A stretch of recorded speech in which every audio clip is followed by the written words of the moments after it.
దయచేసి మళ్ళీ చెప్తున్నాను, రోజు మీ దేవునితో ప్రార్థన చేసుకోండి, దేవుని వాక్యాన్ని చదవండి. మీకు ఎవరు ఏం చేసినా చేయకపోయింది ఏమి భవిష్యత్తు గురించి భయపడొద్దండి. దేవుడు రాబో కాలము నిమిత్తము మీ కొరకు ఉద్దేశించిన సంగతులు మేలుకరమైనవే గాని హానికరమైనవి ఎవడైనా సరే, అది ఎంత చెడిపోయినోడైనా సరే, ఎలాంటి వ్యక్తి అయినా సరే, క్రైస్తవుడవని, అన్యుడవని, ఇంకొకడవని మనందరం దేవుని బిడ్డలు, ఆయన చేసుకున్నవాడు.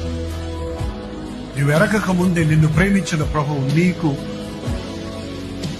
కొరకు కలిగిన తలంపులు గొప్పవే. అందుకని ప్రతి దాన్ని భవిష్యత్తు గురించి భయపడొద్దు. భవిష్యత్తు కొరకు మనుషుల మీద ఆధారపడొద్దు.